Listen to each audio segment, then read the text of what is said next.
Yo, what up, guys? We're on the clock. It's your boy Caleb. And today I'm joined by a special guest. I got Stone from Upside Swings. How are we doing, Stone? Welcome to the program.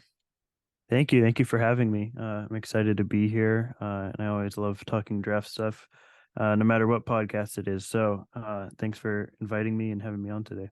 Yeah, I appreciate you taking the time. I'm taking a little step away. I've been doing a lot of like just more integral podcasts that are more around the 2023 draft. Obviously we were talking a little bit before we went live. It's just really interesting class. It's just very volatile, especially in the discourse on Twitter and other platforms with just kind of how locked in people can get at certain times on their players and the guys that they want to push. So it's been an interesting process. I'm looking forward to let it continue. But while we have a moment, I mean, the conference tournaments are nearing, so I'd like to get any sort of break that I can from talking college basketball. So I figured a redraft would be a fun way to kind of keep it around the philosophy and kind of looking back at there's a lot that you can learn from past drafts and apply it to future drafts. That, at least I like to believe. I'm sure most people feel the same way. So I think we'll get right into it.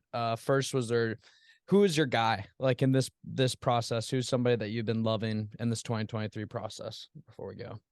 In the 2023 process, I'm a big fan of Terquavion Smith. He was a guy I really liked last year and this year. He and I would say Brandon Podziemski are probably my two favorite guys that don't get talked about as much as I would probably talk about them. So those would be the names I like. Yeah, I really liked Smith last year as well. Obviously he's just continued to do a lot of the same things that he was doing last year, playing a little bit better defense. I don't know if it's from a on ball perspective in terms of stopping scoring, but who am I to judge? Their NC State's playing phenomenally. Um, he's going to be a guy that's he could get drafted just based off of like the potential NBA role that he could have day one. It'll be interesting to see where kind of he goes in this menagerie of young upside players. So and then Podzimski is a great player. So both those are great picks. I'd say if you haven't listened to the program before, most people know that my guy is Jalen Slauson for this this process. The senior out of Furman, straight up dog. So he's been kind of the guy that I've been feasting on, and then other than that, it's Cam Whitmore. I'm a Cam Whitmore three till I die type of guy. So we'll see how kind of the rest of the season shakes out and see if I stick to that. But appreciate you sharing. Turk should where do you think Turk will go? I think he'll probably go somewhere between 20 and 30. I Yeah. would take him probably top 10. I think he could go top 15 for sure, very easily. Yeah. Just based off the thing I said before, a team's gonna look at him and be like, "No, yeah, six man seems pretty legit." And he's kind of got that. If there's a team out there that's kicking himself for not taking like Jordan Poole, that it could be that could be a team that swings on him. Um, Yeah. so yeah, I think with this, obviously, if I didn't mention it before, we're redrafting for 2018.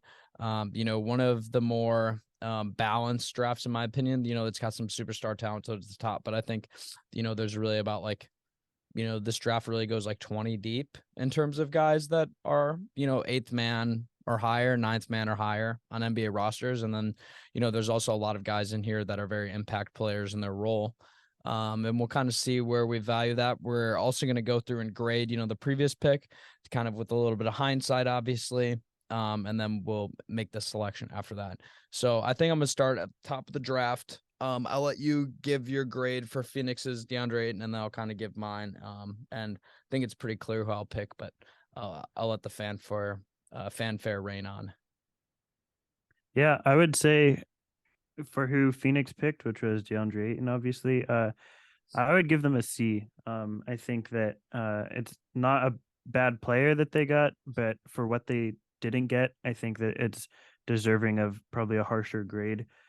Because I do think that obviously the guy you're probably going to be taking, Luca, is um, just not like you can't pass up on that. And I think for passing up on that, I'm going to have to give him a C. I'm gonna take Luca. Obviously, they're at 1 for Phoenix. My Phoenix Suns. But I'm gonna give him a B on the Aiden.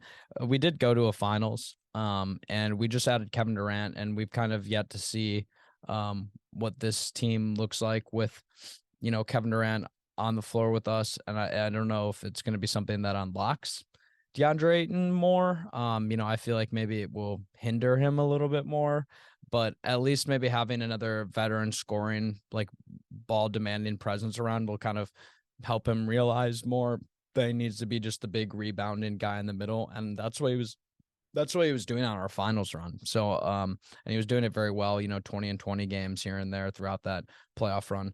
So I'm gonna give him a B.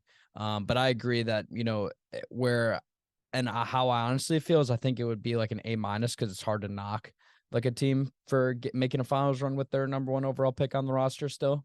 A lot of teams don't do that. They very like, I mean, look at Cleveland, with Anthony Bennett and all the draft busts prior. It's normally just that the situation doesn't work out, and I think that the Ayton situation's yet to be proven that it doesn't work out, and I think that's why it brings it down to a B. Whereas if maybe they won the championship, it'd probably be an A or an A plus. So that's kind of my perspective on it. Who are going to take at 2? I'll give my grade first for Sacramento. I think this one's a pretty easy. I'm going to go with a D for drafting Marvin Bagley. I don't think that he's necessarily a bad player. I just think that he's not had a stable footing yet in the league whatsoever. And I feel like I know who you're going to go with because lately this redraft has become a lot more obvious, but I'll see if you stick to kind of what I'm thinking. Yeah, I'm gonna go with Shea here. Shea Gilgeous-Alexander at 2. I would have given Sacramento an F, honestly. I just think that Marvin Bagley, for me, he never stuck out for the draft, and it's again a lot of it more to do so, I think, with who they passed on than who they took. Even though I'm not a big Bagley fan, I think just no one saw Shea being the number 2 guy probably in this class, but there are other guys that they definitely could have taken at that point. But I think if they had Shea today, Shea and Fox would be a pretty awesome combination as a backcourt, Yeah, especially when you have the 2 Sabonis. backcourts we missed out on from this draft. Yeah, Luke yeah, and obviously the Shea De'Aaron Fox would have been really nice. Um, I'm just doing a little preemptive research because I'm curious with this Hawks team who maybe the center was at that time. Just to think about if DeAndre Ayton's really the play here, because there's another guy that I want to take really, really bad and make a kind of like a bold statement about taking him. Because I think that this Atlanta Hawks team was kind of in a very much of a rebuilding state. Obviously, they drafted Luka Doncic and traded him to Dallas. So do you have any thoughts on the grade for that? Obviously, I don't know what perspective we kind of swing it from. But I don't know. Like, do you think we could grade it relative to like taking Luka Doncic and then the decision to trade him? How would you grade that? I feel like that's a yeah. I think it's difficult. I would give them a B plus on the trade. I think you can make an argument for a lower grade because it is Luka and you just traded away Luka. And he was, for me, and I think a lot of other people, the pretty clear number 1 in this class. And Trey has turned out to be an excellent player. I don't think that getting Cam Reddish in that trade made all that big of a difference. Obviously, at the time, a lot of people liked Cam, but it was not that big of a swing factor for me. Yeah, they still made out well. They still got a really good player. It's just not Luka, so it's difficult to give him an A for that. Yeah, I agree with that. So what would kind of the grade be? I didn't get really decipher what you said. Sorry, I would give him a B plus probably. Fair enough. I'd probably give him a B. And I think I'll take Trey. Just kind of looking at their roster, they didn't really have anybody besides John Collins that would appear to be unmovable. I think there's an argument here that maybe in the redraft they draft Ayton, just because he was kind of more the consensus top guy, whereas Trey, obviously fell to 5. Even Jaren Jackson Jr. got taken over to Trey. So I kind of don't want to do that, but it's all right. I'd Trey much lower in my big board ranking if I'm being completely honest. Yeah, at the time, I think I had Trey 8 or something. In a redraft, I'd have him much higher probably. Yeah. I just think there's other players that I like for like if I'm trying to build a winning team more than Trey Young, if I'm being honest. I don't know if that makes me a hater, but I think I am a hater. So That's fair enough. yeah. I mean, he attracts hate, and I don't it's not I like that he's hated. I like players that are disliked more than like the players that are loved, I'd guess, or revered. So I enjoy like, I'm a Suns fan from Milwaukee. So when he was cooking the Bucks in the Eastern Conference Finals, I was at a summer camp, and my campers, I was just grilling them about the shimmy and all that stuff. So I dig it. I mean, there's so many other good players in this draft that I really would have probably rather take him, but I think with Atlanta, this pick makes the most sense. Yeah, that's totally fair. Um, all right. So we're at 4 with Memphis, correct? Yeah, obviously they drafted fairly well with Jaren Jackson Jr. at making his first All Star appearance this year. But is there anything you would do different, me, with DeAndre Uh, left on the board? I would stick with Triple J, I think, for Memphis. I think that he's worked out very well for them over the last couple years, especially this year, has really turned himself into a defensive player of the year candidate. Gives them a sort of reliable backbone of the defense that I think has it carries probably a heavier load defensively than Aiton. Not necessarily because of who he has around them, but just the capabilities he has on that end. So for that reason, I would probably take Triple J over Aiton for Memphis. I hear that. Is there a grade that you would give that pick then, since you're sticking with it? Uh, A plus, I guess. I'm sticking with the same pick, so hard to argue against it. I think I would probably swing an A on that as well. I like Memphis. They're my pick to make it to the finals this year. Even with Same. a lot of the ups and downs, I have them versus Milwaukee.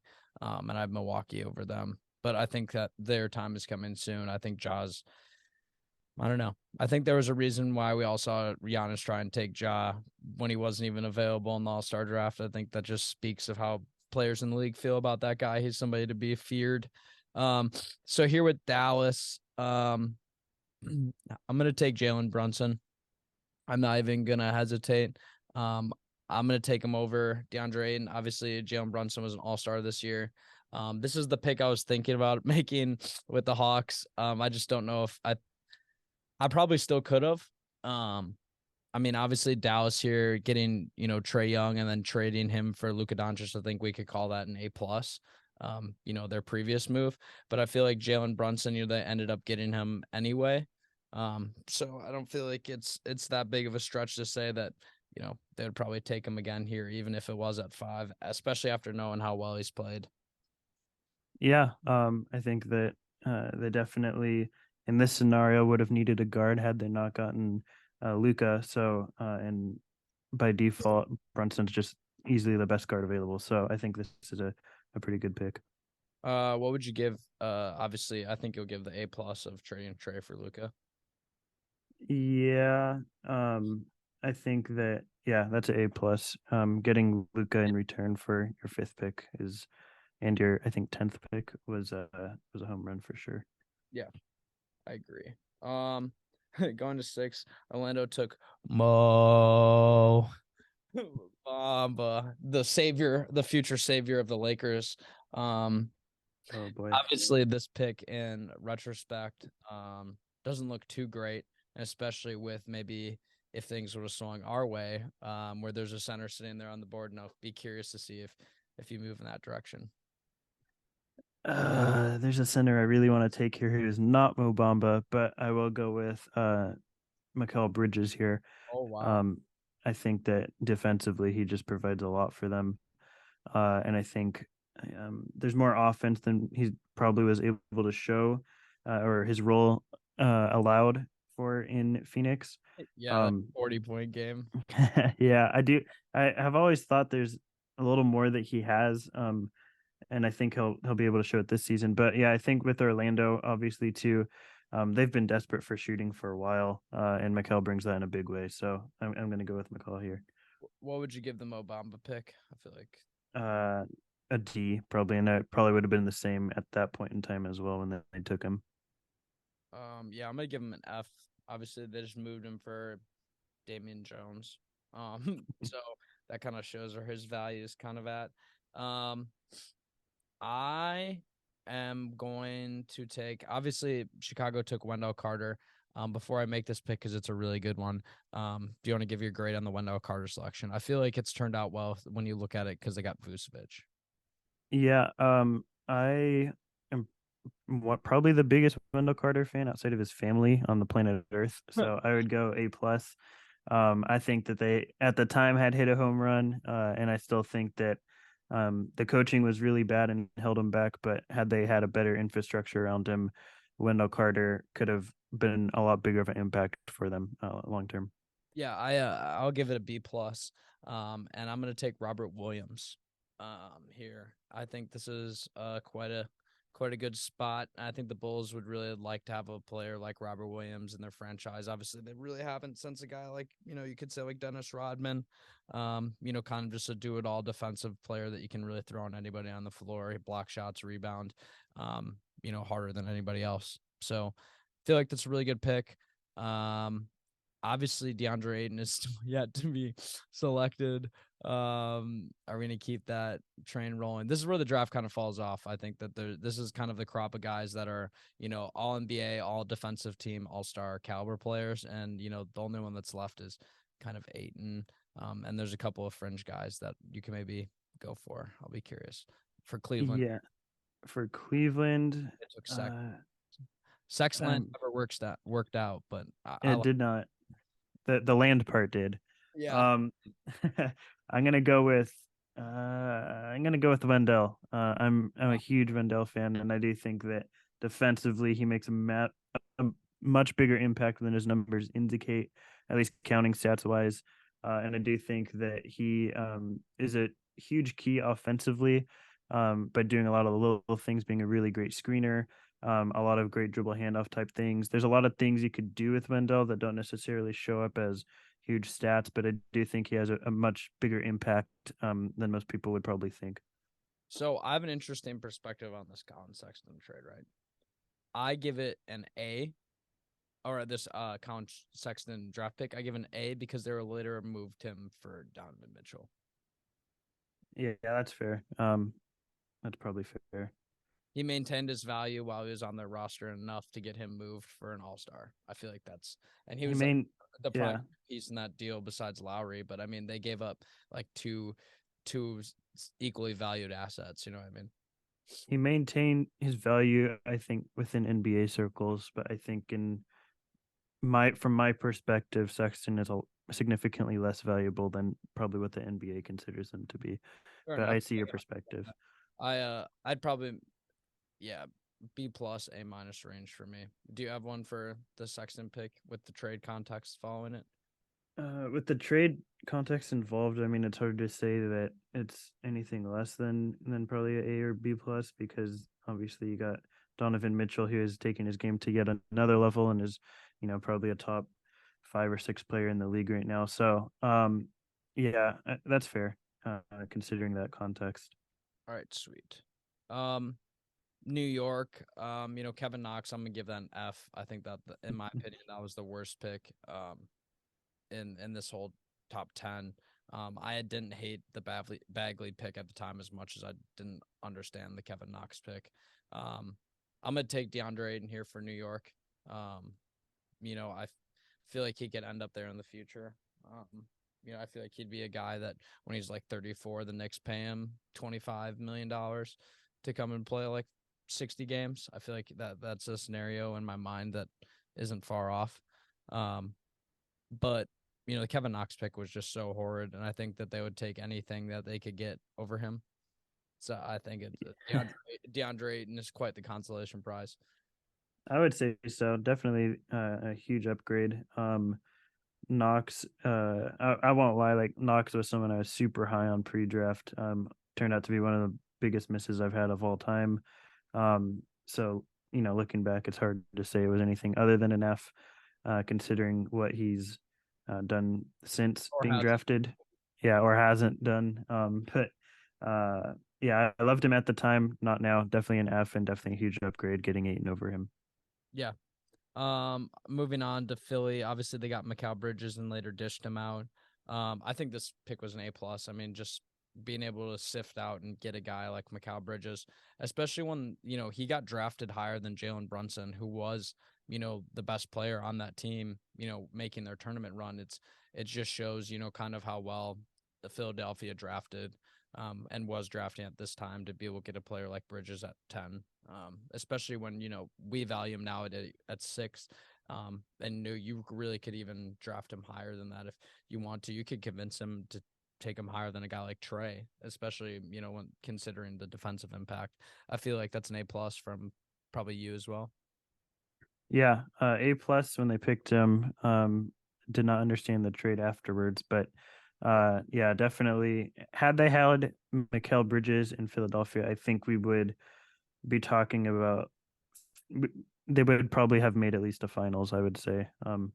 Big big whiff there. I'd agree for the most part. I think there's a player that you could take that could supplement some of that value, though, debatably. Yeah, so it's my pick, correct? Yep. Okay. I'm gonna go probably not at nearly as big a defensive impact, but I'm gonna go with Michael Porter Jr. here. I think that he provides a level of shooting they could really use, especially as like a bigger wing.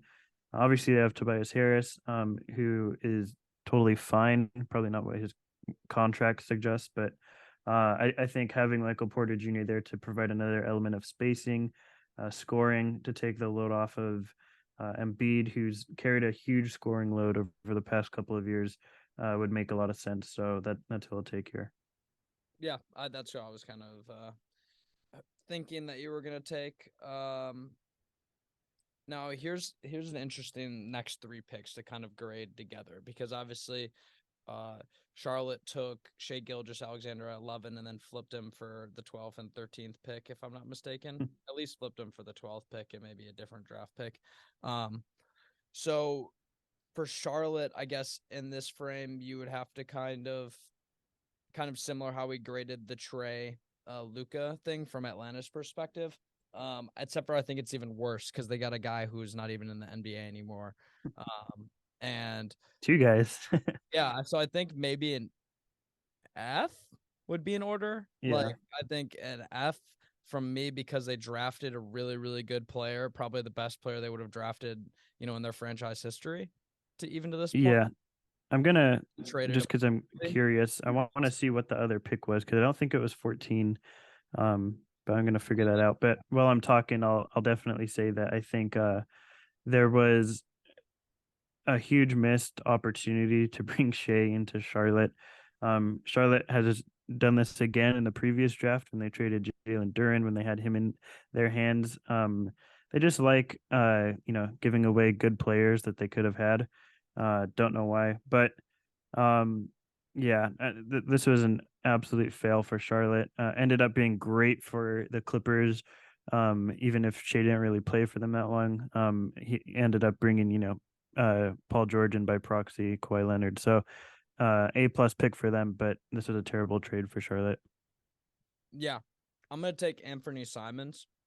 Um, I think when you look at the things that Shea might have brought to the table, um, thinking about this team with Anthony Simons and like a LaMelo Ball, obviously if they're able to get him in the future, I look at that and I say, it's a pretty dynamic backcourt, especially with the way Anthony Simons has been playing as of late. I think he's probably worth a look here. Um, and how I would kind of grade the next 2 picks then, unless you can. I know it was 12 for sure. Did you find out what the other package was? It was 12 and 2 second round picks. I can't figure out which second rounders they were, but that was the trade. Okay, so I guess trading this next pick for like looking at the pick through the Clippers context for this next one. I guess I mean I'm gonna give that an A plus because they were able to turn somebody who's a crappy human being into um you know superstar talent on their roster. You know, two players that are max caliber players. You know, you said by proxy by bringing in Paul George with the Shea trade. They were also to attract Kawhi Leonard. Where would you go in this direction? Um, if you Yeah, I mean, if that's their if we're viewing it through that lens, then I think you have to give it an A plus. Like bringing in two max contract, deservingly contract guys for um uh, the biggest factor being probably the 12th pick among other picks. But yeah, I mean that's turned out huge for them and huge for the Thunder. And Charlotte, once again comes out as the biggest loser. So I think that was an A plus pick for them. And definitely, the uh, Clippers knew what they were doing with that trade. Um, let's see. So it's 12 or 13 for me right now. 12, and then I'll 12. Okay. make my pick based off of who you take as well, because we're going to assume in this scenario the Clippers are probably keeping these picks. Yeah. I'm gonna go with Gary Trent Jr. here, I think. I think he provides a level of two-way play that is pretty decent. Probably not uh probably someone I would prefer to come off my bench. But I think that he does provide a really solid defense for a guard, especially like on the perimeter. The shooting, I think in a more limited role would be better. And the Clippers might be able to provide that. So I'm going to go with Gary Trent Jr. here. We'll probably go to 16. We'll start with Phoenix, round out with the Phoenix pick at 16. Um, so still a couple more picks here. With you taking Gary Trent Jr., I'm assuming that the Clippers will probably want a front court player or at least a power forward. And I think a guy who's playing really well as of late that can make an argument for this spot is Jared Vanderbilt. Um, Mm-hmm. you know, when you look at maybe the things that he who shall not be named brought to the table and would have like provided with his pick. You know, the rebounding, rim protection coming from the 4 spot. You know, maybe doesn't have the biggest size, is not the biggest guy on the court, but has the leaping ability to kind of stretch out and play bigger than he is. I feel like he is going to show up for the Lakers, and if they are a good team, going forward, obviously they're a great team. They have LeBron James, and I'll never doubt him or anything that he can do on the basketball court. But when you have your second superstar player isn't always willing to rebound the ball or play the hardest defense at times, and this and LeBron can also be held accountable for some of the similar things at moments. I think a player like Jared Vanderbilt brings a lot to the table. Pair him with a guy like Gary Trent Jr. I'm not really sure what the rest of the Clippers roster look like at this point because they switched a lot of the guys out. I'm pretty sure they had Covington at this point, and that was kind of like the wingy group. I think Batum just got there. They just had a lot of wings. So I feel like Vanderbilt and Trent Jr. would be a good pairing to add to whatever bench they can muster up. And probably they will try and make a move maybe for like a Kawhi or Paul George. And, these guys could be ancillary pieces in a deal like that. Yeah, Vanderbilt is, I mean, one of my favorite guys in the league. He's even before he became a Laker, he is a just an awesome team defender, someone that really understands where he needs to be on the court at all times. I think is an underrated facilitator and passer, someone that I think showed a lot of that flash in college, but uh, hasn't been in opportunities to really show it to the extent he's capable of in the NBA. But I do think that there's a lot to his game that sort of similar to Wendell, I think gets under discussed and under noticed because it doesn't lead to huge stats, but he is super valuable. I agree. I think I'm assuming we're going to give the Jerome Robinson pick an F. Yeah, another miss of mine actually. Someone I did like, not this high. I liked him near the later portion of the first round, but definitely an F. Not what I expected out of him for his career. I think maybe besides, I think he is probably, yeah, him and Zaire Smith are probably the quickest, um, bounce outs of the league that this class has had. And, you know, some big busts there. Yeah. Like obviously with Denver, I give the Porter Jr. pick an A. I really was confused on why he didn't get drafted sooner. I thought he should have been a top 10 guy in my opinion.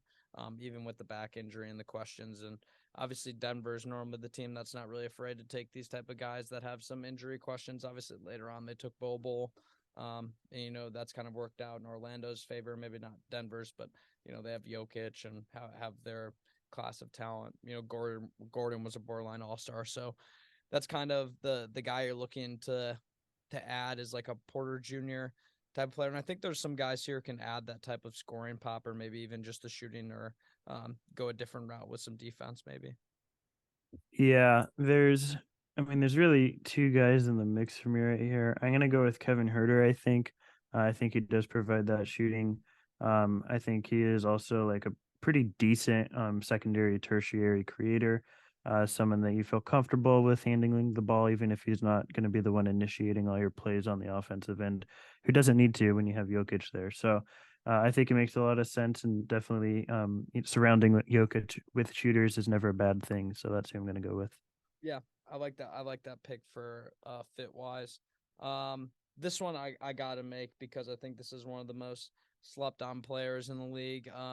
I don't think necessarily. I think there's definitely more talented players I could pick. I think there's three guys directly that, and maybe I'll mention them, kind of the guys that I left on my board after we're done, to not spoil any of your picks. But obviously with Washington here, they took Troy Brown Jr., which was not a terrible pick. I just think that maybe he is, obviously didn't last long in Washington, was a Laker. But not a zero, but definitely didn't present a lot. I'd kind of give that one like a D plus, C minus type of area. I think a C minus is less harsh. What do you think on that one? Yeah, Troy Brown is like a fine 10th or 11th man, I think, in the NBA. So there's other ways it would have gone. So I think C plus is probably fine. All right. I'm taking Javon Carter. I think Javon Carter is the most slept on backup point guard in the NBA. And I can say that with confidence. Because I know that, if you lined up all the NBA players in one room, he would probably be one of the last players picked, just based off of, kind of his appearance, his stature. But if you asked, any NBA player, who is the biggest bucket getter, small guy coming off the bench in the league, they would tell you Javon Carter. And then, when you ask kind of the same question about who's got the straps, in terms of backup point guards, I think Javon Carter's towards the top of a lot of people's lists as well. I'd be curious to see what he's shooting this year. I know he's always hovering near the 40% 3-point mark, but when you get a guy that can just come in and consistently play, when you look at minutes total played from this class. He's maybe not at the top of the list, but he plays consistently enough for these teams like that he's on. Obviously he was on the Suns to start, and he's been on the Bucks of late. But in the time that he's been in the league, he's been one of my favorite bench players. So I had to kind of show him props, and make him a proper 15th overall draft pick. He got surprisingly, I don't know. Would you have a player like Javon Carter in your top 32? this Of this class? Yeah, I don't. I think the closest thing we may have is like Chucky Hepburn, Dewan Harris. Yeah, this class for me does not run nearly as deep as I had hoped. So I would definitely probably have Javon Carter top 30 in this class. Yeah, that's what I'm saying. He's a super valuable player. I think that a lot of people just doubt the undersized guys sometimes. And there's maybe better players I could take in here that, like I said, I'll mention after. But I love Javon Carter. Fair. Everyone has their guys. Let's see. So I'm back with Phoenix, right? Yep. Boy, Luka. I feel like there's one direction that you could go that would make a lot of sense with who we want. There's one guy that makes a lot of sense, but there's one guy that is probably better. Yeah, I'll go with Mitchell Robinson here. I think that he is. I was pushing really hard. I wanted the Lakers to take him in this class when they had the chance, and they passed on him. Anyways, he is, super skilled as a shot blocker. I think he's had some concerns in terms of mobility over the last couple of years with the amount of weight he's put on. Nonetheless, he's still a really talented defender. Obviously, a great offensive rebounder. There's a lot of things he makes up for. Um, I would definitely say that he's probably definitely starter caliber in the NBA. So I think being able to get that this far in the draft is a pretty good value. There's between him and another guy, but I'm just going to go probably with Mitchell Robinson because it makes the most sense. Yeah, that was kind of who I was alluding to with kind of who we took at the top of the draft. It would make sense with the pair, with that core. The guys that were on the top of my mind, DeAnthony Melton, Colin Sexton, Grayson Allen, Mo Bamba is still there, and you could still take a reasonable swing on him. Guys like Josh Okogie, Aaron Holiday, Dante DiVincenzo, obviously Troy Brown Jr., Landry Shamet, Devontae Graham. Bruce Brown. I mean, there's this Svi Mikhailuk. There's a lot of guys that have played a good amount of NBA basketball. If you really want to take still a swing for the future, you never know if Kostas Antetokounmpo is going to turn out to be something. Undrafted guys, Kenrich Williams, LiAngelo Ball, two notable names. So I feel like we did a pretty good job. One thing that I did want to add here on this Phoenix pick, and how I'd grade that. Zaire Smith was traded for Mikal Bridges. And Mikal Bridges was traded for Kevin Durant. So I'm giving this draft pick of Zaire Smith an A++. It was perfection. That's how you take a player to bait a trade. They knew that. I mean, everybody knew at the time. All Philly wanted were fast guards to kind of pair with their core. So they wanted to be an up and down team. Phoenix gave them an up and down player, fleeced them. They've definitely been an up and down team. Probably not in the way that they had hoped, but there's Zaire Smith is someone that I was never really in on, but unfortunate how he had to end his career in the NBA with all the injuries and things like that. But yeah, definitely some names that I like still. This was a really fun draft. Thanks for having me again. This is a fun exercise, and hopefully people opens their eyes a little bit to how deep drafts can actually be, and you're able to find talent even deeper the more you scout. So yeah, thanks for having me. Yeah, absolutely. I'll put all your guys' links for the upside swing stuff below. Yeah, appreciate the kind words. Appreciate you making the time. This is a lot of fun. Hopefully this will not be the last redraft I do. I like you said, I think there's a lot that you can learn from kind of looking back and learning from not only your own mistakes as a scout, but other people's mistakes. So I guess we'll end it there, guys. Thank you for tuning in. Check all the links in the description. And as always, we are off the clock.